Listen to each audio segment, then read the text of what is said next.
hari abantu benshi bakunda kwibaza ari ikibazo bati mbega mu mitwe y'abagore haba ari iki, mbega mu mitwe y'abakobwa haba ari iki. Akenshi mu mitwe y'abagore benshi, mu mitwe y'abakobwa benshi usanga hariyo byose cyangwa ubusa.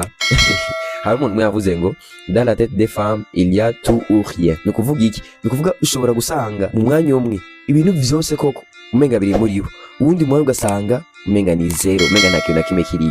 Biva kuki rero? Canke nikiye kintu kanaka gituma ivyo bintu bishobora kuranguka? Igituma ivyo bintu byose bishobora kuranguka canke imvo ituma ivyo bintu byose bishobora kuba uri imbere yiwe, nubu bifise ku burenganzira wewe uri ruhande yiwe, ubana nawe niwe ushobora kumukondishona umugore cyangwa umukobwa. Tibigenda gute? Mu gihe umugore umutunganije, mu gihe umukobwa umutunganije neza, ugashobora kumushira ku murongo, ibintu byose kwa byifuza mugafashanya mukabitunganya neza, usanga koko muri we ibintu byose, amadomene yose usanga koko afisemwe nosyo kanaka yo gushobora kugufasha kuri ico kintu. Nico gituma bavuga ko umugore atunganije neza bamwita amaboko igihumbi. Ni kuvuga nta kintu na kimwe ushobora kumuborana. Ikintu cyose kanaka uba wifuza gukora, ikintu cyose kanaka uri kurapanga gukora, arafisemwe inzira kanaka cyangwa uburyo kanaka ashobora kwigufashamwo. Kubera iki? Kubera atunganije neza, kubera ari ku murongo, kubera mwese muri ko murashobora gufashanya, kubera yuko ari ku murongo atunganije kandi ibintu byose ko biragenda neza. Ni kuvuga nta kintu na kimwe ushobora kumuboramo. Kijya kintu cyose wifuza ko mufashanya, kijya kintu cyose wifuza gushikako, arafise uburyo kanaka aza kuza kurongoramo kugira ngo ushobore kugishikako.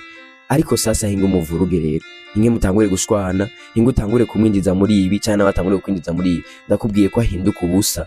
Aho ndiko mvuga imbere muri we mugabo, abantu benshi nibantaho rukotari. Mu gihe umutunganije neza kamera neza, muri we abafise amanosho menshi cyane gose, agira ivyumviro byinshi cyane gose, agira ubwenge bwinshi cyane gose kugira ngo mushobore gufashanya gukora ivyo bintu kanaka. Ariko koko mu gihe muvuruganye, mu gihe umuvuruze, mu gihe mushwanye gatonya, ndakubwiye ko imbere muri we ahinduka ubusa. Hamwe naho cyo bari ikintu kiri imbere yiwe, yoshobora kuva mu cumba canke yoshobora kuva muri saro, agiye gutora ico kintu akagenda akakibura kandi kiri imbere y'amaso yiwe. Bishatse kuvuga ikire canke bisobanuye iki?